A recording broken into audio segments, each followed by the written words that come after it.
Hey, this is the Busy People podcast with my boy Josh Rosenberg. Josh Rosenberg, tell us a little bit of your upbringing. Yeah, first of all, Louis, right? Yeah. Welcome aboard. And you're hopping around because I'm here in Houston, Texas for another 2 days? No, I'm leaving on Tuesday. So it's home sweet home Alabama. We're going back to Cyril. Hava, Nagila, Hava, Nagila. So, wow, okay, so let's do a chabura here. What can I tell you? What do you want to hear? Anything about your childhood that you're willing to bring to the world? You Myself want to know and what the I bring to the world? No, your childhood. My childhood is already tuchus and arayin. It's already nothing to give to the world. It's already, I left it in Borough Park. I buried it in a Carnedison hole. What do you want me to bring to the world? So tell us a little bit.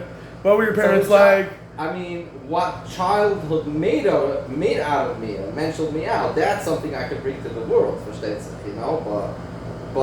So yeah, I grew up in Borough Park. Well, you know Borough Park? Of course.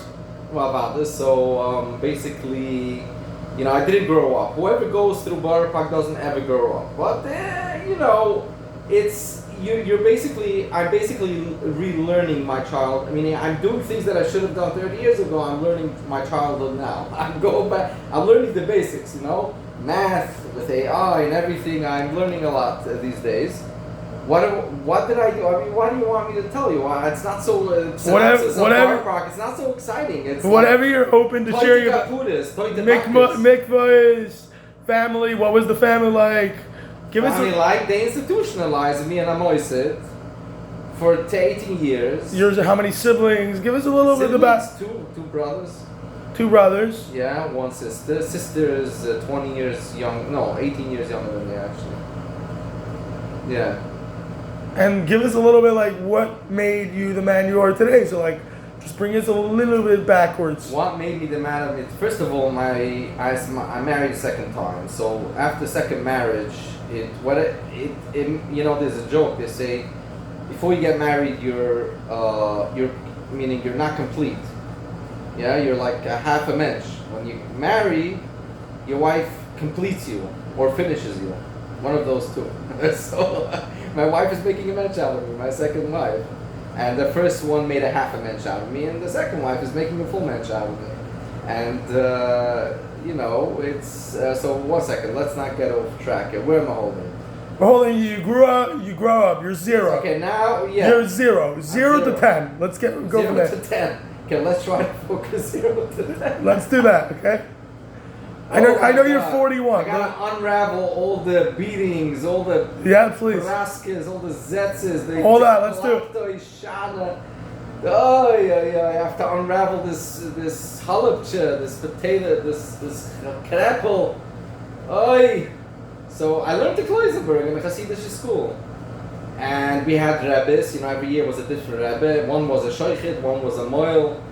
They were not the right, they weren't supposed to be rabbis, you know, but they were just there trying, they didn't have anything else to do, they were just babysitting us, you know. And we were trying to keep sanity as well, with both of us, you know.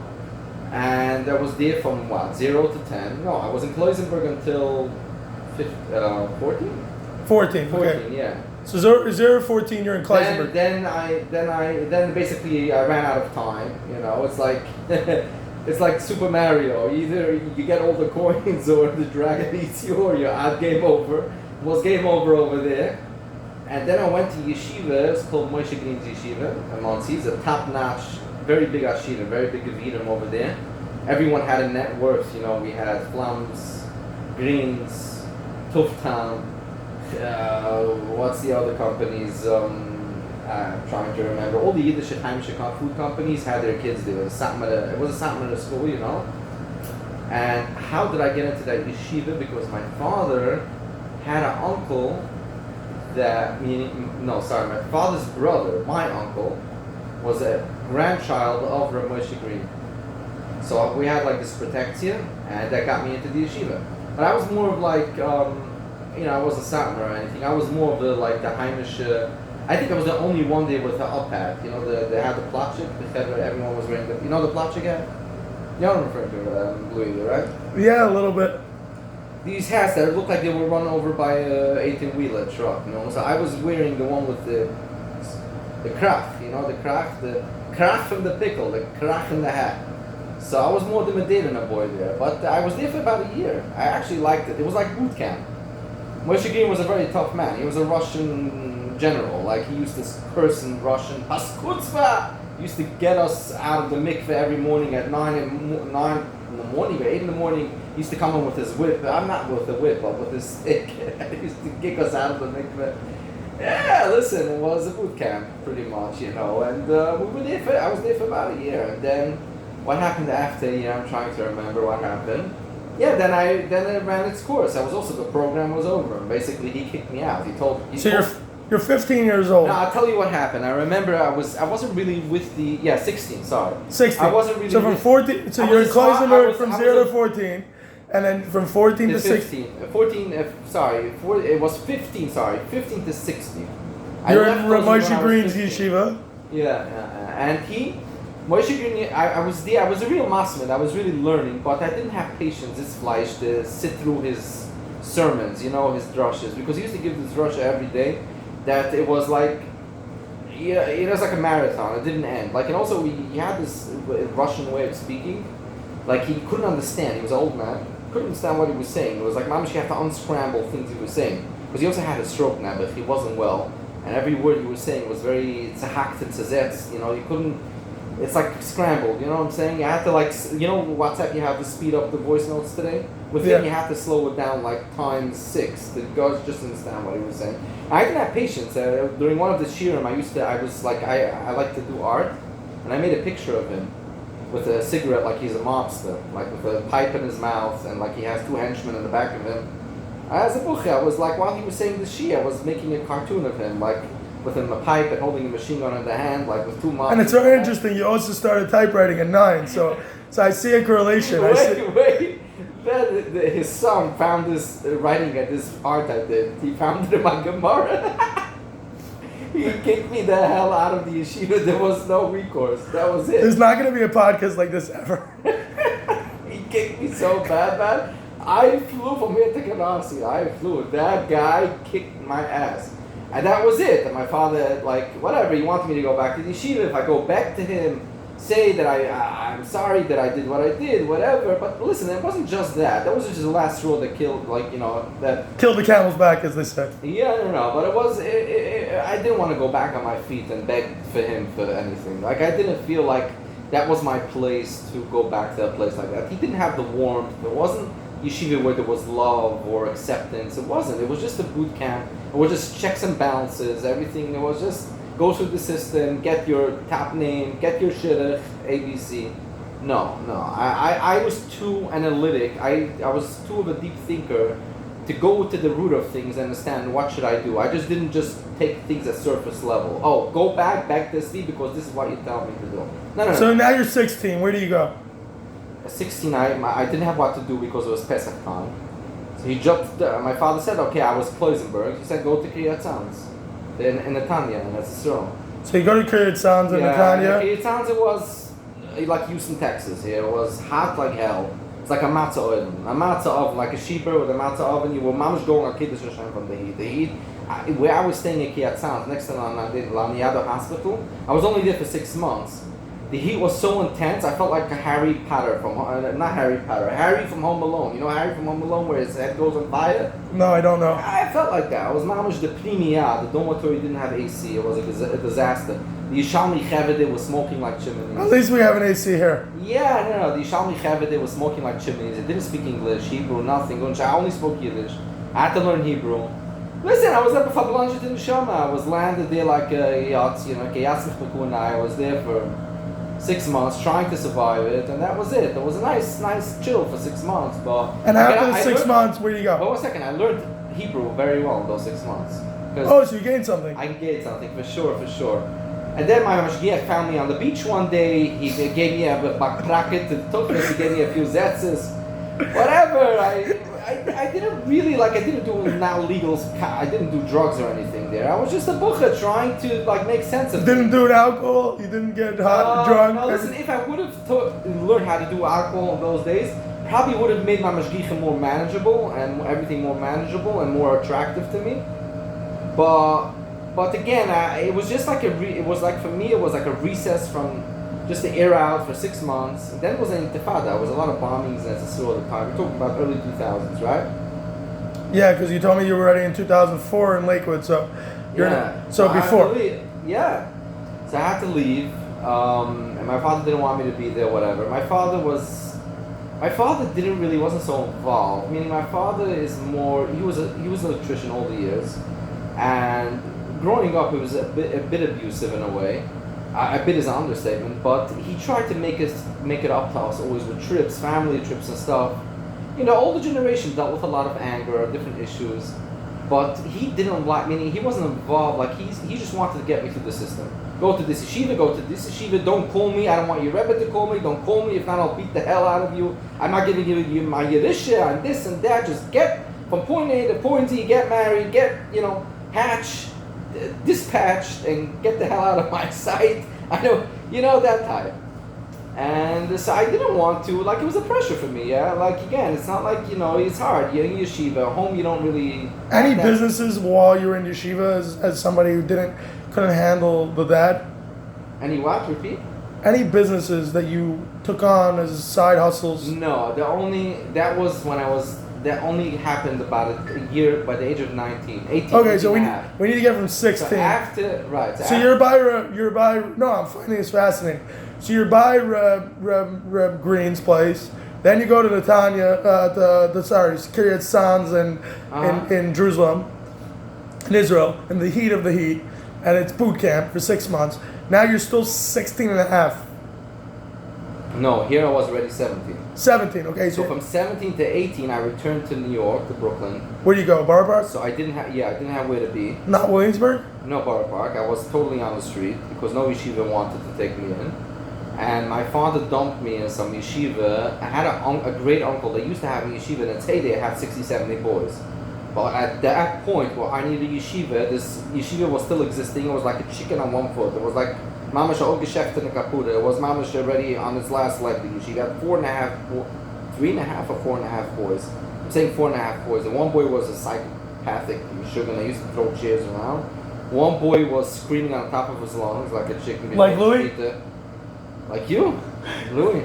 How's it shown? Why? You screaming with Shem Shemaim. Yeah, what I'm saying, you're just lahaivus, davening. It's not nothing really kesha. This guy was not a maniac, screaming. Oh, he was just screaming, just to scream. Yeah. And he was driving you up a wall. Yeah, he was vicious. He was a great animal. Then there was another guy that within that year, and being in that yeshiva, he sexually abused me for a full year. And he abused me with another boy, and they raped me almost on a weekly basis. I was raped. I used to run, and this yeshiva was like a 2-floor building. So I used to run away from them, and they held me down, and they sexually abused me for almost. Can we go there for a second? Because the story you said over Friday night obviously goes into this. Yeah. You're 9 years old. You would go to the mikveh daily. In so one second. I want to show you because of my book, Reorthodox. You can actually see. I'm gonna just preface. No, here. You can see. Here, you can see here a picture when I was young. This was when I was about 16. This is my book. This is his book? Yeah. Fascinating book. He wants me to read it from cover to cover. Yeah. But I have a hard time reading books. You can get it on Amazon, or you can get it on Amazon. This is the book. You gotta get it. It's a great book. 300 page of trauma, reinvention, and all of the lessons I've learned. Very positive book, actually. It's an amazing book. On orthodoxy and nothing against anyone. Let me just put this away. So my point is, from when you were 9, because you wrote this, you had this encouragement at either a 9 or 13. What? The one that you were in Borough Park. No. So half of my book I've written when I was a kid already. No, but what happened? What age did it happen when the guy you left the yarmulke on is? That was a different story. That was the mikveh story. The mikveh story is that was 13. 13. Yeah. So you're going. But I wasn't raped in a sense. Meaning I was touched inappropriately on my tuchus. Can you explain this to many men and women, just from your synopsis and philosophy? Obviously, what do you learn, and what can somebody do while they're going through such a situation of rape or trauma? That story. I mean, I was a strong kid, and I In a way, I was an abused kid because my father was a very abusive man. But today, maybe he did tshuva, maybe he changed. I wish I would have a better relationship with my father, of course. But I was a survivalist, and I wouldn't say my father gave me a daily beating, but once a month I could have, or twice a month. I'm sure there's many kids in my generation that have gotten beatings.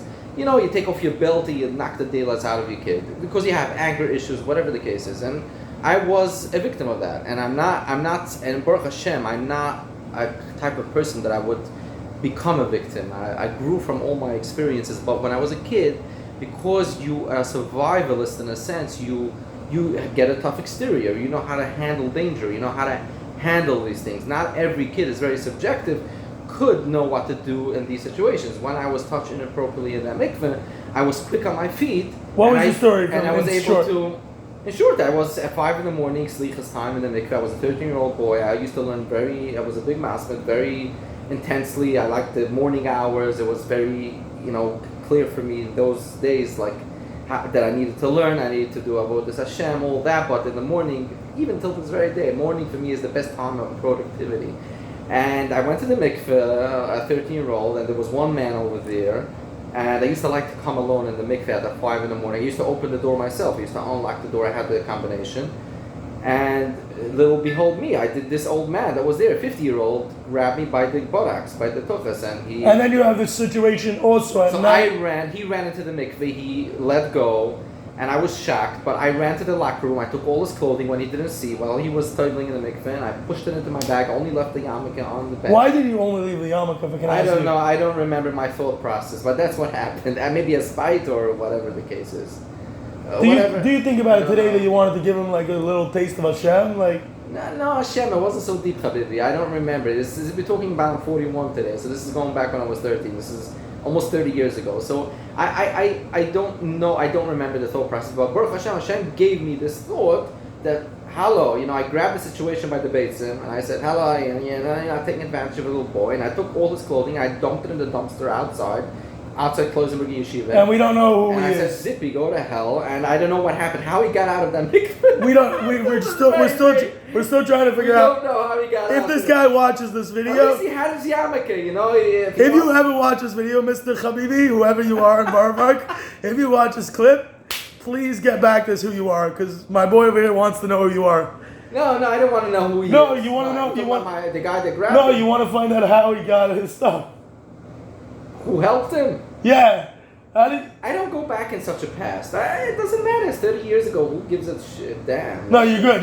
You don't care. Because you said on Shabbos that you would love to know how he got out of it. I was saying it, then don't take it as a Gemara here. Don't take it as Avodas Hashem. I just was joking. It would be nice, but it's not going to make my life in any shape, way, or form. Okay, then you're 19. Uh-huh. What's the difference between the story of 13 and 19 when these two men raped you? The first story wasn't a full rape. This in my yeshiva, and this yeshiva was raped for a full year. That was a full rape, almost on a weekly basis. I went through total hell. And this bacher, he was big and overpowering, and he also had his friend to help him. I didn't think, I put this in the recesses of my mind for many years afterwards, and I didn't have a template to who to speak to about this because my father was out for lunch mentally. My mother wasn't a person that really, she wasn't the most loving. I mean, she was a child herself in a way, I would say. She has her own story, but I didn't have a safe space at those days for sure now, in the 90s, to tell anyone this, and the only time I really told this is in my book. I kept this secret for many years. Was there any men or women in your life that you were able to go to with this? Even my wife, even my second wife, I never told this to anyone. Or even my second wife, I didn't tell it to her. Did you ever debate this with a therapist? No, because I have a very good way to compartmentalize my emotions and how to...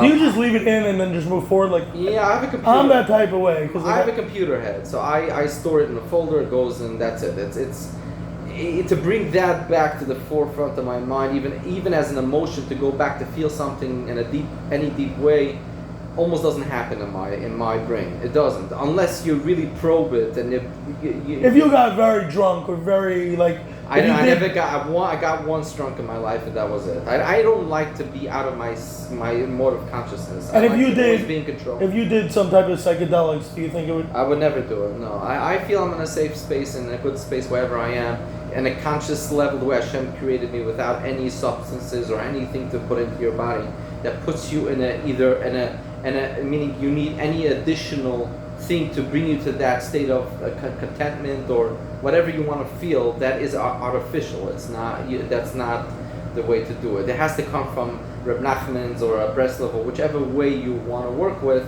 I work with my own ecosystem, my own way, but it has to come from a way that you can deal 100% with your consciousness, and the consciousness is always something that gives things power. But if you understand how to close your tabs in your head, how to set the emotion aside, how to be a computer sometimes in a way. The way I think, like if I go into a shul, any social interaction that I have with people, just an example, if I go into a new shul and I see like 30 new people I never met in my life. Right, when you came to Hamish. What? When you came to Hamish, let's just say. Yeah, so my head, the way it works is, I work like a computer.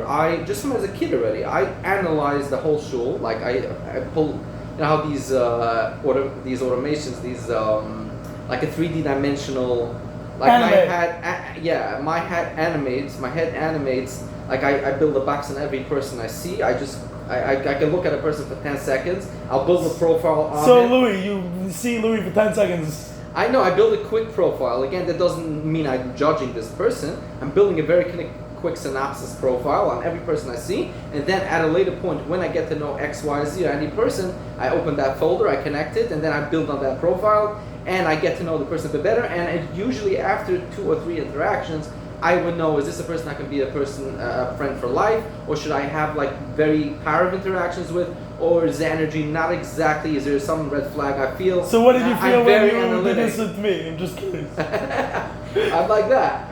With you, I didn't get to know you only like a few, like I was a couple times in Hamish until I got to know you, right? But I've seen you the first time. I remember the first time I came to Hamish, you were actually screaming at the top of your lungs, you were davening or something, right?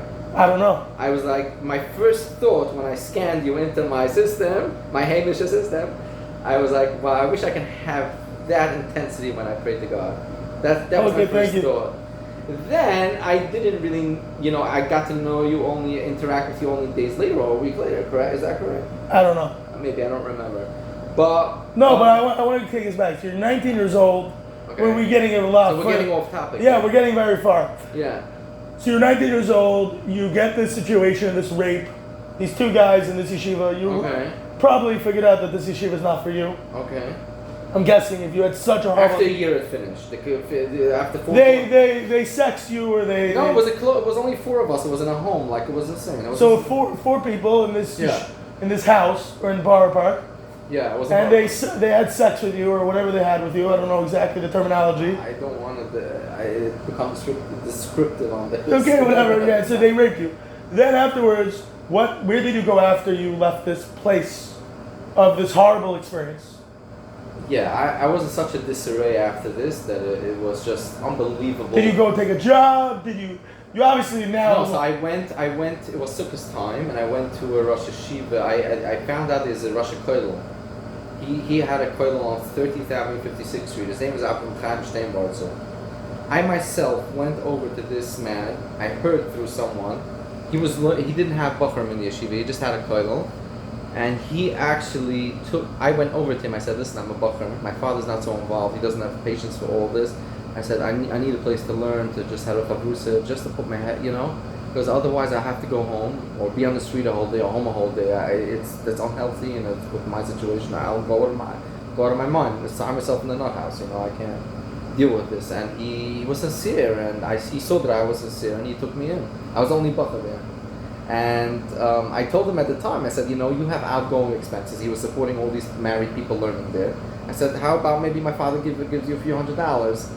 You'll have some income in your kollel, So he took me in. He felt that I was sincere, and he put me on the. So how long were you by him for? I think a full year.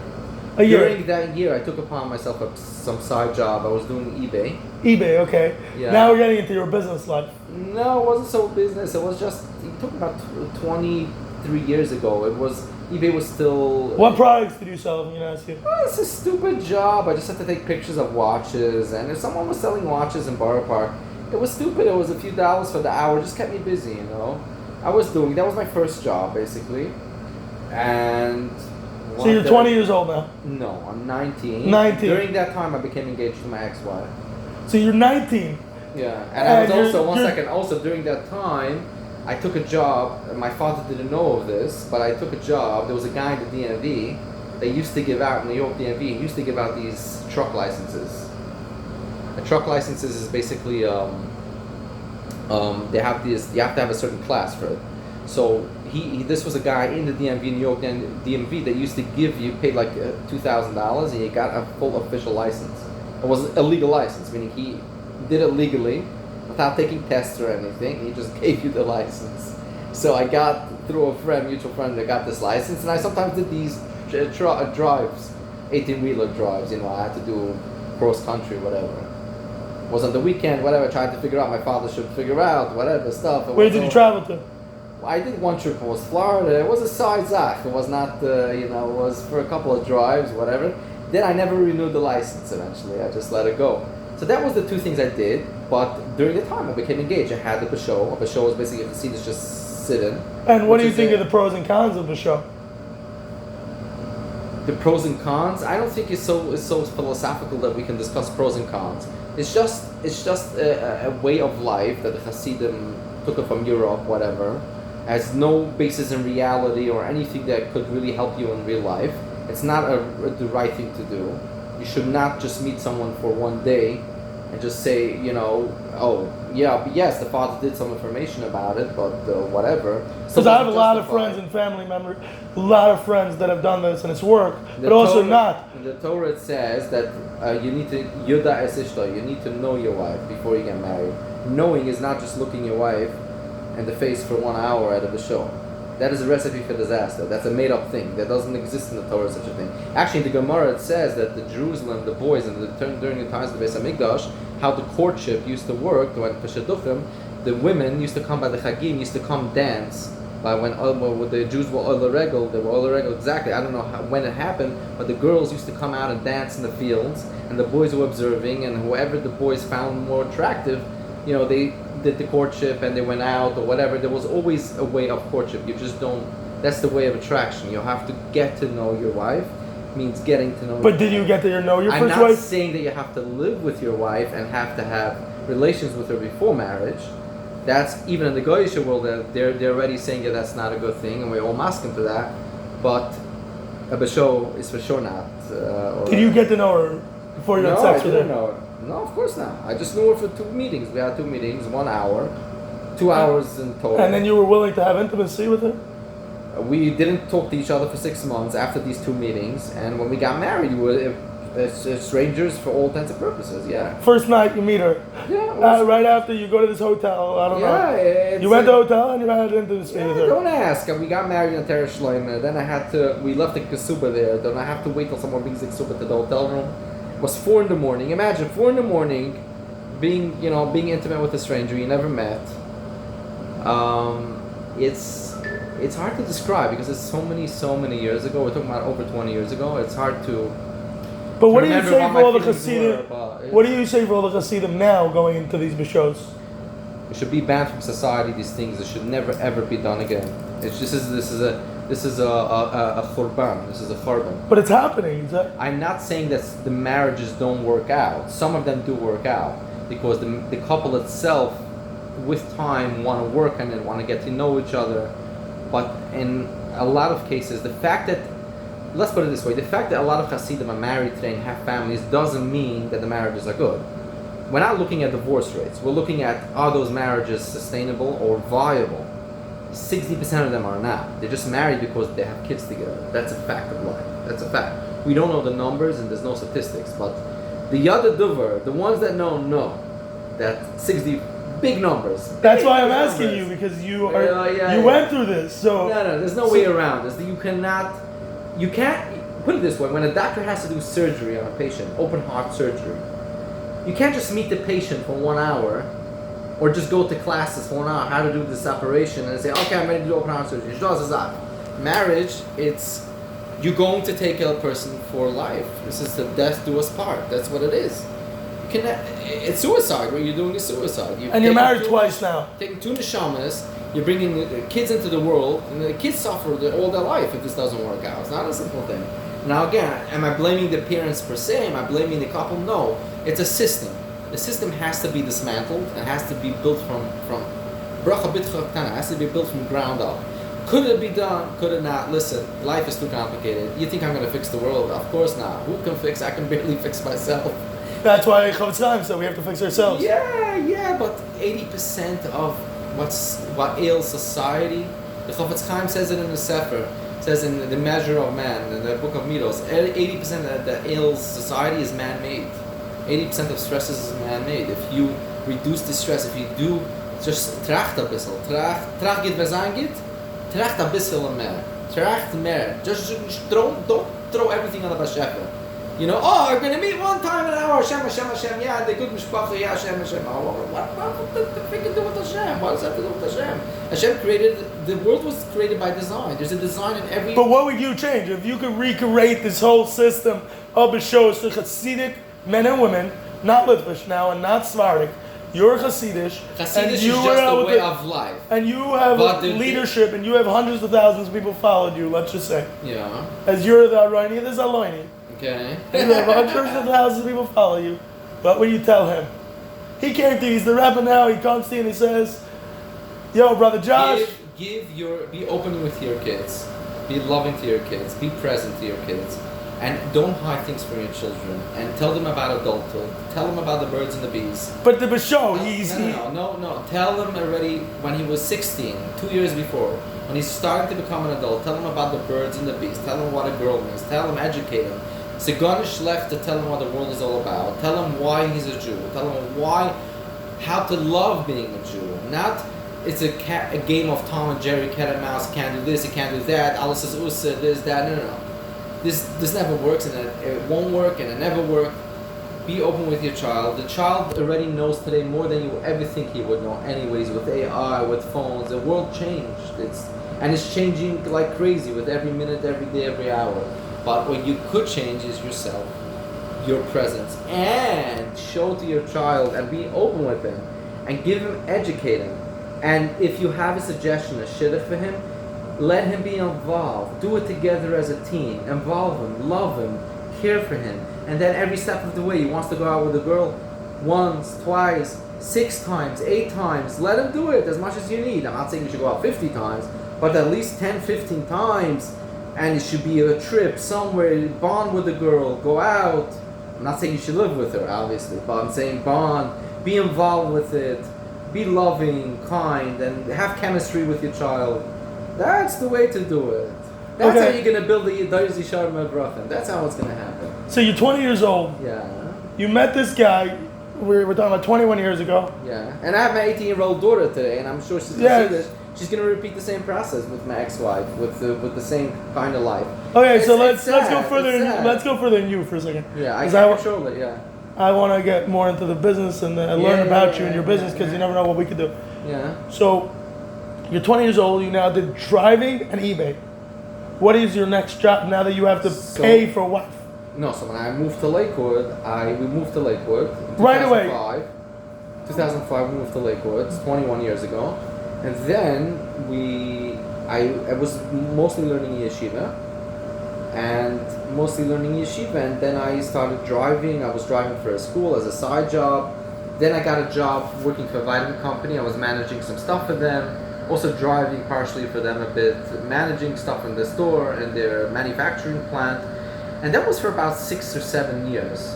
And I was also learning yeshiva part-time, so I had good years. Did you do anything online still, or? No, things were very cheap in those days. Very, very cheap 20 years ago. I mean, I'm talking about rent was $600. Things were very affordable. Tuition was only $200 a kid. It was a good life. It was a sustainable good life. And yes, well, that went to shit in hell. It wasn't going to last long. And then 7 years down afterwards, I eventually I was overweight for Shtikzeit, and then I lost weight. I lost like 100 pounds almost. And eventually I went to California. I don't want to go into the whole details. I would want anyone that watches this should read my book. I don't want to give everything out, but eventually we got divorced, and it was very sad to lose the children. I mean, I did see them a bit, and they were very young, pity kids at the time. It was very tragic and very hard and very sad, and I would advise because I'm tired of talking about my story over and over again. So read the gospel, read chapters 8. I will, but I'm saying I'm just saying is that's why I wrote the book, and it was a therapeutic thing for me. It was a diary, and Baruch Hashem, I think I sold close to 600 copies, something like that. It could be close to 1,000. I don't know, because not all the sales I see and everything online, but from what I see, Baruch Hashem, people are. It's a niche book, and people who can relate to my story. There's so many moving parts and everything. What would you say to somebody who's going through a similar story of divorce or children that you feel comfortable that's not, let's just say, in the book, but what would you tell your children? My story is not so unique. There's many hundreds of people that go through what I went through. I went through a lot of different things. I also have a sick child now. I remarried. So many different things.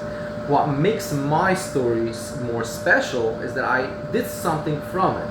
I published a positive book about it without blaming anyone in my past, without mentioning specific people, but tried to do reverse engineering and see how can we go back and heal that, how can we build forward. That's the only difference. Now I think every person is capable of doing that. It just takes a lot of goodwill, a lot of Yeshiv Adas, you have to be settled in your mind. You have to have, life gives you wisdom as you grow, as you become older. This is the nature of biology of a human being. Like I said, you can only things in life only work out if you are a worked out person. If you work out yourself, the midos alert, you work out your midos, then anything you can handle, because it's all about your reaction. Most of life, you're reacting to things. You're not actually controlling anything. You're just reacting. How you react takes that energy further, and whoever is in that proximity of your energy and receives that energy, and it could impact his life in a way, either by reading a book I wrote or something I said to him, that changes me, and that's the currency I live on. It's not about money. It's not about, we don't take money to the grave. We don't take anything to the grave. Once you hit 40 and wisdom kicks in, you realize it's a fallacy. Life is a fallacy. It's really, don't take life so serious. Really, nothing to take serious. It's gamze yavar. Have money, it comes, it goes. What really stays is the impact you did, the change you made, the family you raised, and you're moving on to the next generation. Dar hoilech, dar hoilech. Shlomo Melech says in Kehelis, Hakol heva havla vula meichad shtach seshomesh. These are all things you internalize, and as you hit 40, and this is thousands of years the same thing. People live 70, 80 years, go through different peckles, there's a fabulous story, from the Baal Shem, Michal Schnitzler, you heard of him? So he has a song, that song, Nochaim Pekele, the Almana that went, it was Almana that she had orphans, and she had a lot of kids to support, no husband, she was fatzaret, and she went into the tzaddik for a blessing, and she said, my pekel is so big, I can't deal with it. Can you give me, do you have a smaller pekel for me? So he opens the room, he says, look, I have a room where all the pekels of all the Yiddish kids, all the Yiddish kids, their pekels, they drop it off by me. Pick any pekel you want. And she sees a tiny pekel, and she says, that's the tiniest pekel, I want that pekel. So the Rebbe says to her, this is your pekel. This is the pekel you already have.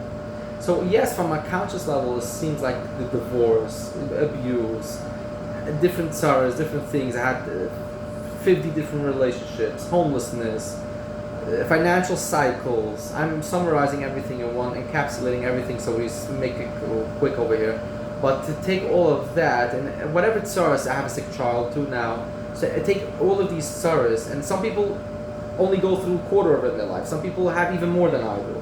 I always hear bigger tsaras, but it's subjective. It's really in our mind, because if we don't give it power over us, and you're just in the middle of it, and you're just analyzing the data, and you're reacting to it, and it takes sometimes a lot of emotion. You have to take it out. Yes, you can cry for a minute, but just for a minute. Don't cry more than a minute. Get your toches off and get the hell to work, and put up that smile, and that's it.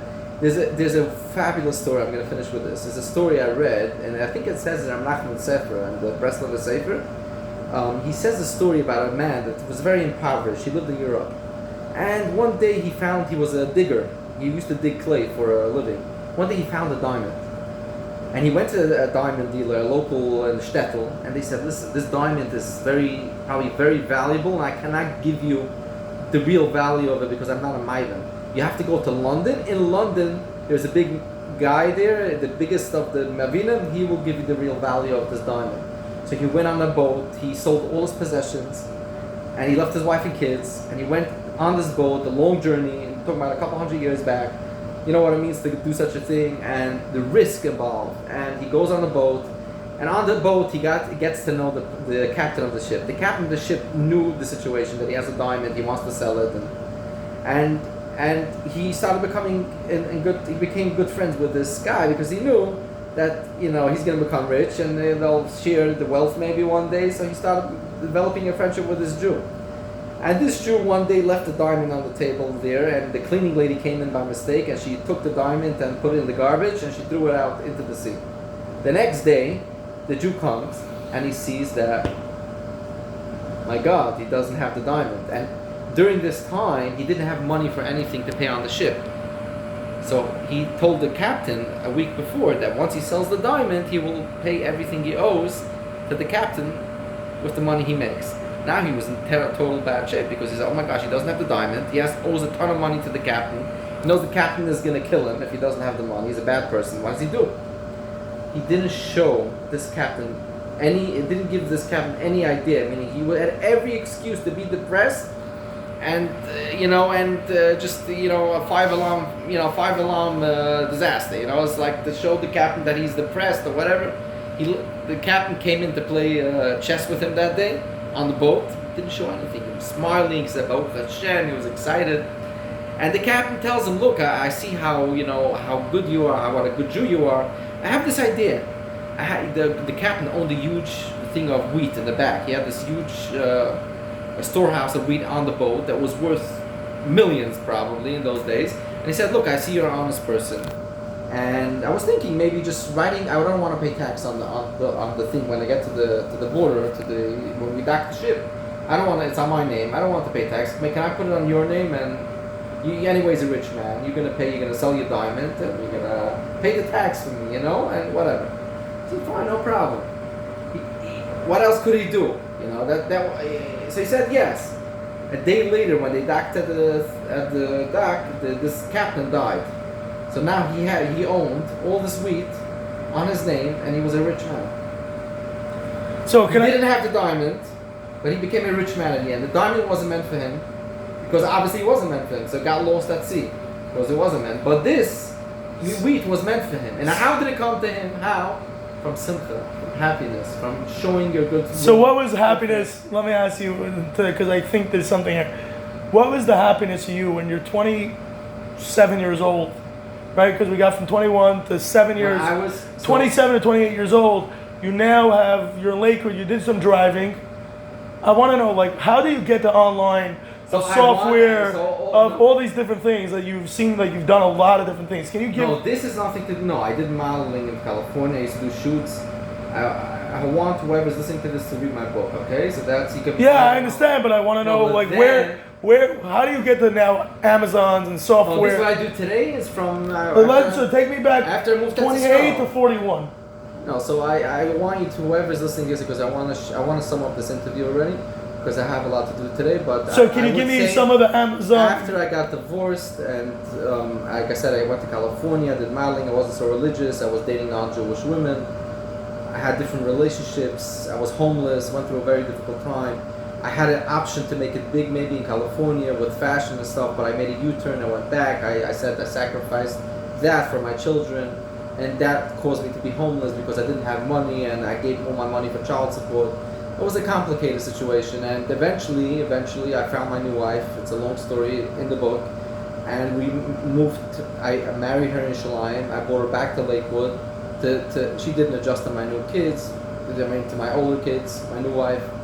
And eventually we had to move to Eretz Yisrael. And I moved 7 years ago. In Eretz Yisrael, I developed it with work that I've done for Amazon people. So can you give me a little bit about the Amazon So what is Amazon- AI to you and what is Amazon? Can you give me a little what you're So doing today- now so today and what what are I'm- you doing different so stuff that I'm can doing be done Amazon- anywhere in the world?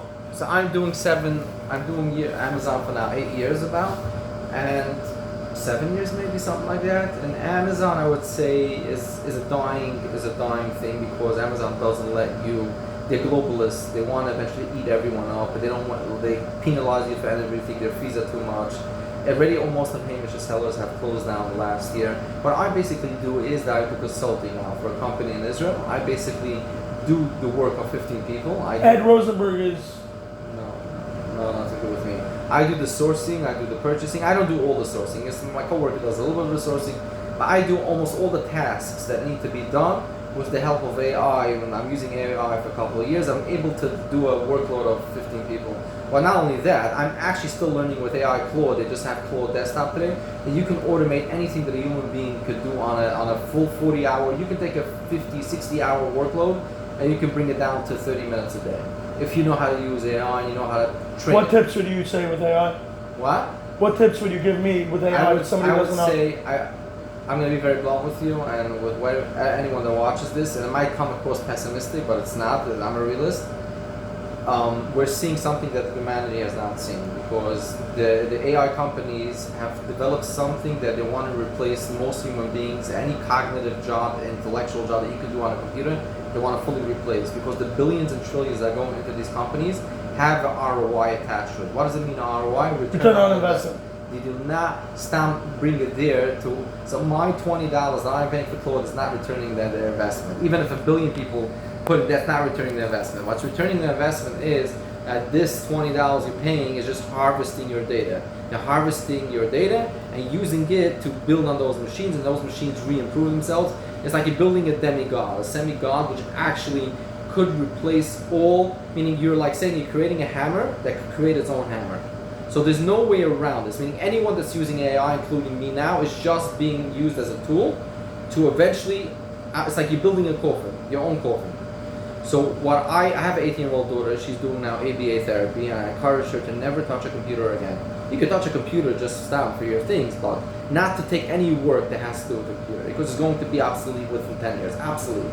Almost every job that you could, anything do. I'm actually training Claude now to do most of my work, and I'm doing it slowly, but I can probably take all my work and do it in 30 minutes a day with Claude, once it's fully trained. And then what am I going to do a whole day? Fine, I'm going to learn, but what's the problem? The problem is that my work is going to tell me, oh, you're only doing 30 minutes of work a day, why should we pay you X amount? That's what's going to happen to every company, every person.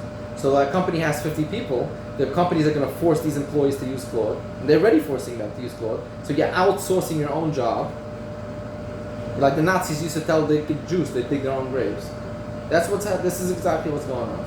Okay. I'm not overplaying this. I'm not underplaying. I'm saying it exactly the way it is, because I use it, and whoever uses it will come to the same akhlaq. And I'm not saying that it's going to happen overnight, but it's going to be slowly. But within 10 years, I will, and hopefully I'm wrong. God willing, I'm wrong. But I don't. Maybe a 1% chance I'm wrong. Not that everything will go to hell. What investments would you take on from like somebody who can travel anywhere in the world? What type of business do I'm still doing Amazon now, and I still think, like there's a saying, until you go to the crash me, you still need to dream. So I still need to make money, and AI has not taken over the world yet. It will take time, but it will happen. But until that happens, there's still money to be made. So now I'm doing Amazon. I work with AI. I'm a consultant, and I'm actually hopefully going to take on another client very soon. If you know someone that does Amazon and is a consultant that wants to do the inventory, the purchasing, everything, I can take it on. I can do a trip, put it into automation, and fully do all the steps that needs to be done. There is some things that I cannot do, which is the sourcing is more peer-to-peer, which you need to be busy with the vendors, which I'm not so involved. I have a couple of vendors I deal with. We have relationships in the UK, in Europe, and different places, but overall, sourcing is more, I would say, not so AI. You would need to be more hands-on yourself. So again, AI is not going to take over everything eventually, but there's still going to be pockets of opportunity. What's going to be in the future, no one knows. This is something humanity has not. I'm not a Navi. What I can say is that we're going back before the Industrial Revolution. We're going back to a time that we're probably going to reverse time. We're going to either things will become very cheap, meaning a house will only cost $50,000 because no one will be able to pay more for it because most people won't have normal jobs. So things will it will be deflation, like 200 years worth of deflation.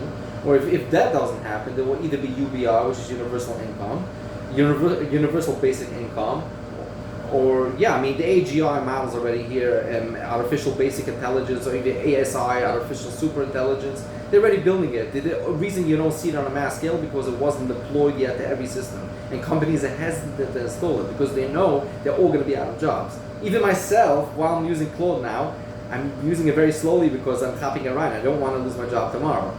So I understand the dangers there. Everyone understands it. The only reason this didn't happen because people are lazy. No one wants to work with it. Because they know that it's Russian roulette. You're holding a gun against your head. That's what you do. Okay, but I'm saying is like...